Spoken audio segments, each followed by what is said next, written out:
Dans l'exemple que nous allons maintenant aborder, nous allons nous appuyer sur un entrepôt de données administré avec MyReport Data qui recueille les données de la gestion comptable de l'entreprise. Notez que MyReport n'oblige pas à utiliser un entrepôt de données. Nous pourrions tout aussi bien travailler en temps réel depuis votre logiciel comptable si celui le permet. Cette comptabilité est celle d'un éditeur intégrateur de logiciels.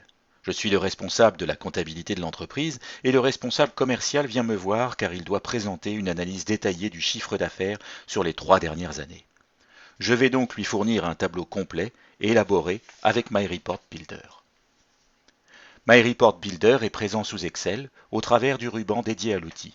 Au lancement, je m'identifie en tant qu'utilisateur de telle sorte à ce que les droits sur les données qui m'ont été attribuées dans MyReport Data soient appliqués.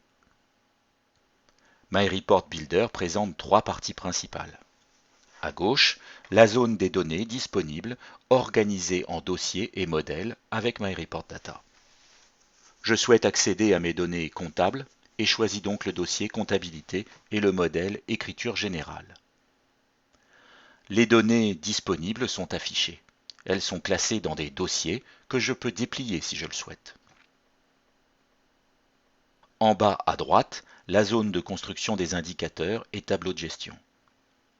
En haut, la zone des filtres de données et à droite, celle des ruptures.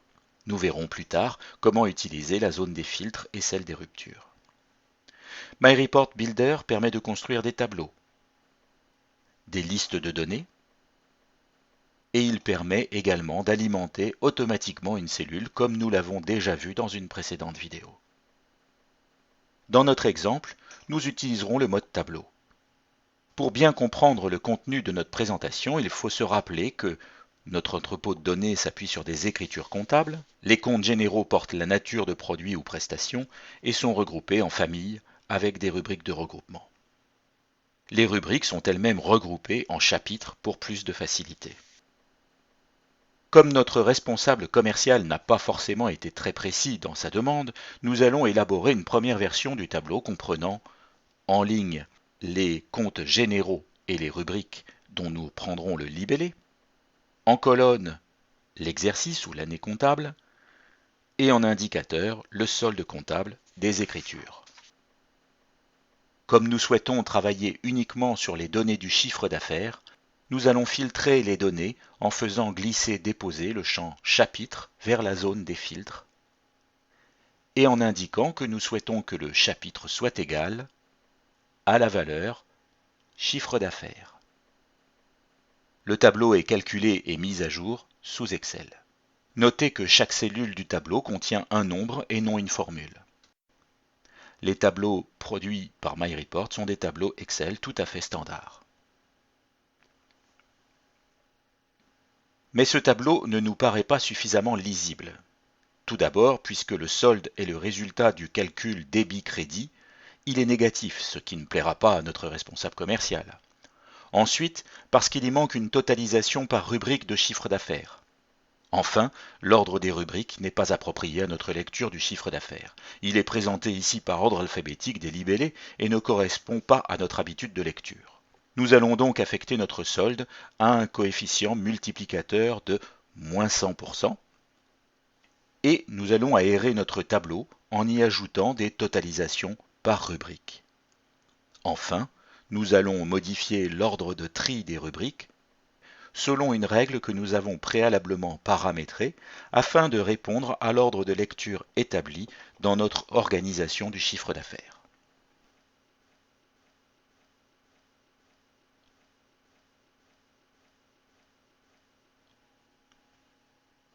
Nous disposons maintenant d'une vue plus aérée et dans le bon ordre des rubriques.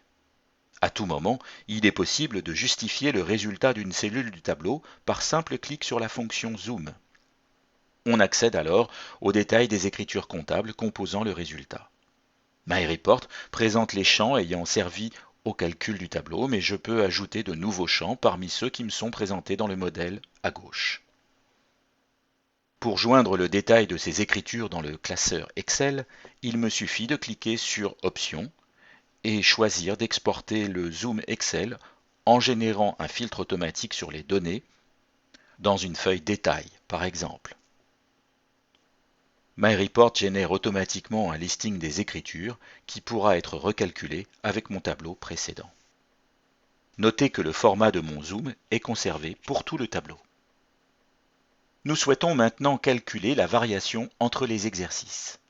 Sous Excel, je serai contraint d'ajouter des colonnes et des formules de calcul. L'opération est très simple avec MyReport Builder. Nous allons ajouter un champ calculé qui n'est autre qu'une duplication de notre champ solde comptable et le renommer variation en indiquant qu'il s'agit effectivement d'une variation des colonnes entre elles.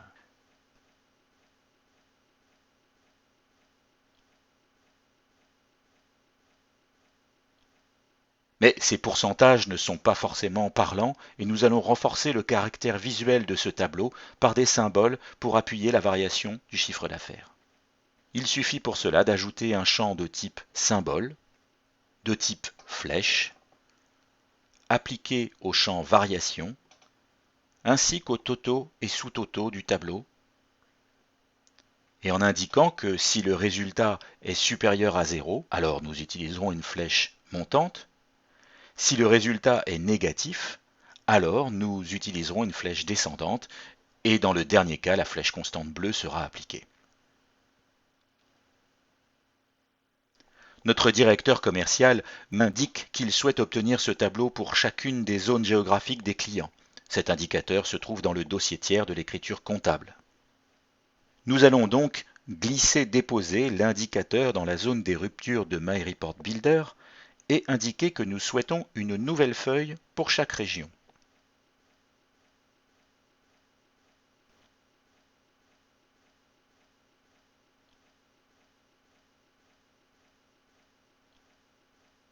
Notre tableau est presque terminé et nous allons y apporter quelques touches finales pour la mise en forme. Nous allons appliquer un style prédéfini, celui de la charte graphique de notre entreprise.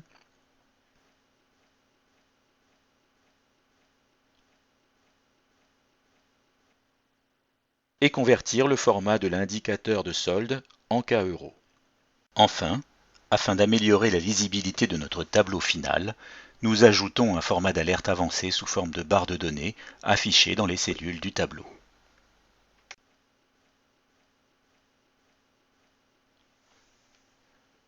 Notez que le style est appliqué à toutes les feuilles du tableau. Leur mise à jour est automatique.